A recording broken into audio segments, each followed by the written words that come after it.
Welcome everyone. Power of zone में मैं हेमंत आप सभी का फिर से स्वागत करता हूं। देखिए, हमारी इक्विटी की सीरीज तो कंप्लीट हुई। अभी हम बात करने वाले हैं डेरिवेटिव्स के ऊपर। ठीक है, देखना, इस वीडियो को देखने से पहले आप फर्स्ट वीडियो को देख लेना, जो इक्विटी वर्सेस डेरिवेटिव्स की वीडियो। फिर आपको डेरिवेटिव्स के बारे में पता चलेगा।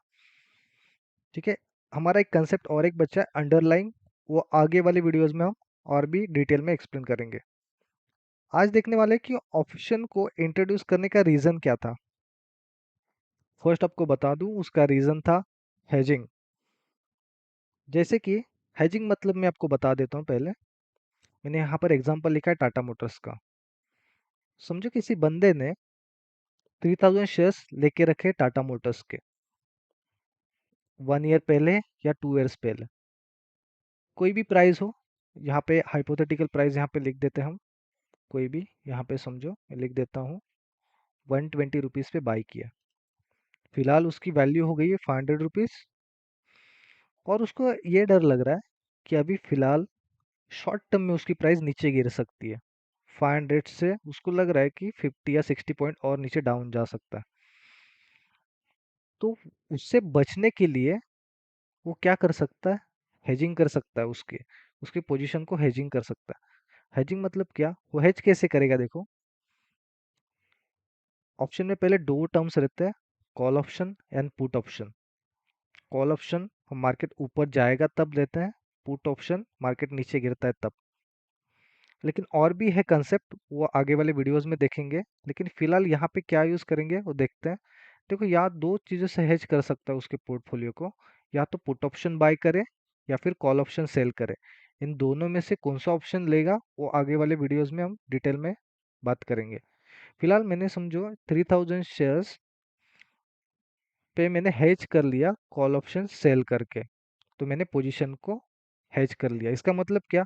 कुछ भी अगर बहुत बड़ा भी फॉल आता है तो मुझे लॉस नहीं होने वाला, क्योंकि मैंने मेरी पोजीशन को प्रोटेक्ट किया है। राइट, यही होता है हेजिंग। ये काम करता है पोर्टफोलियो के अगेंस्ट। आगे देखने वाले हम मल्टीपल हम स्ट्राइक प्राइजेस लेके हम कैसे हेजिंग करते हैं। और एक रीजन था, देखिए इंट्राडे में हम दोनों कर सकते हैं, जैसे बाइंग भी कर सकते हैं और शॉर्टिंग भी कर सकते हैं, शॉर्ट सेलिंग। और लेकिन होल्डिंग में क्या करते हैं? हम सिर्फ बाइंग से प्रॉफिट बना सकते हैं। हम स्टॉक इसीलिए तो नहीं खरीदते ना कि कल जाके गिरे स्टॉक, ऊपर बढ़ने के लिए खरीदते हैं। इसीलिए सिर्फ बाइंग ही अलाउड होती है इन्वेस्टमेंट में या होल्डिंग में, सेलिंग अलाउड नहीं होती। तो इसी ये एग्जांपल उसी के लिए उसी से रिलेटेड था कि कुछ भी सिनारियो आते, गलत सिनारियो, तो उससे बचने के लिए हम हेज करते हैं डेरिवेटिव्स के साथ। ठीक है, देखना अभी आगे बढ़ते हैं, आगे वाले स्लाइड में और डिटेल में बात करते हैं। देखिए, ये एग्जांपल आपको समझ में आया ना, तो बहुत कुछ डाउट्स आपके क्लियर हो जाएंगे। 50% डाउट इसी में पहले ही वीडियो में क्लियर हो जाएंगे ऑप्शन से रिलेटेड। ठीक है, फिर बात करते हैं। देखिए, पहले समझिए ए का रोल क्या है और बी का रोल क्या है, समझते। देखो, मिस्टर ए यहाँ पर बायर है और मिस्टर बी सेलर है। मिस्टर ए क्या कर रहा है? ये मिस्टर ए है, वो मिस्टर बी से घर खरीदना चाहता है। ठीक है, आज की डेट में खरीदना चाहता है। और उसकी कंडीशन क्या है? उसको ऐसा लगता है कि 6 महीने बाद वहां पे मेट्रो प्रोजेक्ट आ सकता है मिस्टर बी के घर के बाजू में। इसीलिए वो खरीदना चाहता है मिस्टर बी का हाउस। ठीक है, समझो उसमें एग्रीमेंट हो गया, बन गया। उसको लग रहा है ऐसा कि 40 लाख की वैल्यू 80 लाख हो सकती है मेट्रो प्रोजेक्ट आ जाने के बाद। उसमें एग्रीमेंट होती है। वो क्या करता है? 4 लाख पे करता है मिस्टर बी को, जो कि नॉन रिफंडेबल है। यहाँ पे ये वर्ड बहुत ज़्यादा इंपॉर्टेंट है, नॉन रिफंडेबल है, जो कि रिफंड नहीं होने वाले उसको। पे कर देता है 4 लाख रुपीज़ और एग्रीमेंट बना देता है। अभी क्या हो गया? इसका राइट है इस घर पे, इस घर लेने का राइट है। लेकिन मिस्टर बी को अगर कुछ भी आता है, मेट्रो प्रोजेक्ट आए ना आए, तो उसको ये घर सेल करना पड़ेगा मिस्टर ए को। ध्यान से सुनना, ये सिनारियो मिस्टर ए तभी बाय करेगा घर जब वहां पे मेट्रो प्रोजेक्ट आएगा तब, अदरवाइज उस घर की वैल्यू वर्थलेस है, ऐसा मिस्टर ए को लगता है। ठीक है, इस केस में देखो तीन सिनारियो हो सकते हैं। या तो एक्चुअल में वहां पे मेट्रो प्रोजेक्ट आए, यहाँ या फिर कुछ भी ना हुए, प्राइस सेम टू सेम रहे 40 lakhs, या फिर ऐसा हुए कि वहां पे 40 lakhs की वैल्यू नीचे गिर जाए, मतलब 30 lakhs हो जाए उस हाउस की वैल्यू। तब आगे देखते हैं हम सिनारियो, वो तीनों सिनारियो में कैसी सिचुएशन बन सकती है वो देखते हैं हम। पहला सिचुएशन देखते हैं जहां पर एक्चुअल में वो हाउस की प्राइस वहां पे बढ़ गई है। ठीक है, एक्चुअल में उसकी हाउस की प्राइस बढ़ गई है, मेट्रो प्रोजेक्ट वहां पे आ गया। देखो, हाउस प्रॉपर्टी की इसने क्या सोचा था मिस्टर ए ने, कि 80 lakhs होगी, लेकिन फिलहाल 40 lakhs में उसकी एग्रीमेंट, और उसने ऑलरेडी 4 lakhs मिस्टर बी को पे किए, राइट। तो वो ओवरऑल प्रॉफिट में कितने आएगा, ये 40 lakhs उसका प्रॉफिट हो जाएगा बीच में, और 4 lakhs उसने जो पे किया है मिस्टर बी को, तो उस केस में देखो यहाँ पे 35 नहीं, 36 लाख, राइट। 40 - 4, 36 लाख, राइट। 36 लाख के प्रॉफिट में आ जाएगा।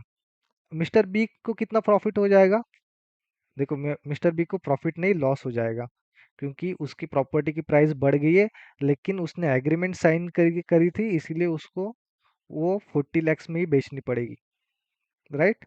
तो कितने लॉस में आ जाएगा, ये आ जाएगा इसके अपोजिट कंप्लीट, मतलब 36 लाख के लॉस में आ जाएगा यहाँ पर, राइट। यहाँ पे मैं लिख देता हूँ 36 lakhs, क्योंकि 4 lakhs तो उसने रिसीव किए थे इससे, 4 lakhs का तो प्रॉफिट बना, लेकिन ये 40 लाख का उसको लॉस हो गया। तो नेट लॉस यहाँ पे आएगा 36 lakhs का। शायद आपको ये पहला एग्जांपल समझा होगा, जहाँ पर प्राइस बड़ी है हाउस की। सेकेंड एग्जांपल है जहाँ पर प्राइस, हाउस की प्राइस गिर गई है, किसी वजह से वहां पे मेट्रो प्रोजेक्ट नहीं आता है, और उस हाउस प्रॉपर्टी की वैल्यू 40 लाख से हो जाती है 30 lakhs। तो मिस्टर ए को लॉस ही होगा। कितना लॉस होगा मिस्टर ए को, जितना उसने प्रीमियम पे किया है उतना ही। ठीक है, ये ध्यान से सुनना एग्जाम्पल, क्योंकि आगे वाले वीडियो से इंटरलेक्ट है ये एग्जाम्पल सारे। 4 lakhs का ही लॉस होगा उसको, क्यों, क्योंकि उतना ही उसने प्रीमियम पे किया था, एग्रीमेंट उसी में ही साइन की थी, लेकिन उसको अभी कोई भी इंटरेस्ट नहीं है उस प्रॉपर्टी में, तो उसका मैक्सिमम लॉस इतना हो जाएगा 4 lakhs, और यहाँ पे मिस्टर बी को प्रॉफिट हो जाएगा 4 lakhs का, राइट। अभी थर्ड एग्जाम्पल देखते हैं, थर्ड एग्जाम्पल में क्या हो रहा है।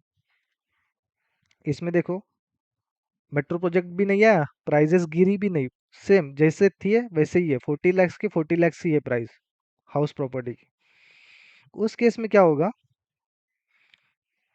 उसको इंटरेस्ट है ही नहीं उस प्रॉपर्टी में, मिस्टर ए को इंटरेस्ट तब रहता उसको जब उस वहां पे मेट्रो प्रोजेक्ट आता तब। इसी सिचुएशन में भी देखो, इसी सिचुएशन में भी इसको सिर्फ 4 lakhs का लॉस होगा, और इसको ये 4 lakhs पूरे मिल जाएंगे, समझे। क्योंकि वो खरीदना ही नहीं चाहता था, एक ही सिनारियो पे खरीदना चाहता था जब वहां पे मेट्रो प्रोजेक्ट आए, तो यहाँ पे उसका 4 lakhs का लॉस हो गया, और ये पूरा कंप्लीट प्रीमियम मिस्टर बी ने रिसीव कर लिया। अभी देखना कंक्लूजन पे आता है, कंक्लूजन ध्यान से सुनना, कि मिस्टर बी को किन सिचुएशन में प्रॉफिट हो रहा है, और मिस्टर ए को किन सिचुएशन में प्रॉफिट हो रहा है। मिस्टर ए को एक ही सिनारियो में प्रॉफिट हो रहा है, थोड़े से टेक्निकल टर्म्स में जाते हैं, जब प्राइजेस बढ़ रही है तब, अब जा रही है तब। लेकिन मिस्टर बी को कब प्रॉफिट हो रहा है, जब प्राइजेस एक ही जगह पर रह रही है तब, जैसे साइडवेज बोलते हैं हम, और डाउन जा रहे हैं तब, दोनों सिनारियो में इसको प्रॉफिट हो रहा है, समझे। यही सब रोल है ऑप्शंस का। ये सब जो सब कंप्लीट एग्जांपल मैंने डिस्कस किया आपके साथ, उसी को ही इंटरलिंक कीजिए ऑप्शन बायर एंड सेलर के साथ। अभी देखो, बढ़ने के बाद उसको प्रॉफिट होता, मतलब वो था call buyer, call option buyer, ठीक है। अभी ये था call option seller, call option seller, right. तो ये था call option buyer and call option seller. तो कॉल ऑप्शन सेलर को दो कंडीशन में प्रॉफिट बनता है और कॉल ऑप्शन बायर को एक ही कंडीशन में प्रॉफिट बनता है। ठीक है। अगर मैं बता दूं शॉर्ट में, तो बहुत सारे ऑड्स है ना, ऑप्शन बायर के फेवर में नहीं होते, मोस्टली ऑप्शन सेलर के फेवर में होते हैं। ठीक है। लेकिन दोनों का अलग अलग इंपॉर्टेंस है, कौन सी सिचुएशन में किसको यूज करना है, तो वो आगे वाली वीडियोस में बात करेंगे। लेकिन ये आपको बता दूं, इसके जस्ट अपोजिट होगा put option buyer and put option seller. ये क्लियर हुआ होगा आपको। अ, आगे वाले वीडियोस में और भी डिटेल में बात करेंगे call option buyer and put option buyer के बारे में, और call option seller and put option seller, ये चारों सिनारियो हम डिटेल में देखने वाले आगे। तो फिलहाल के लिए मैं वीडियोस को यहाँ पर ही स्टॉप कर देता हूँ। Thank you for watching this video.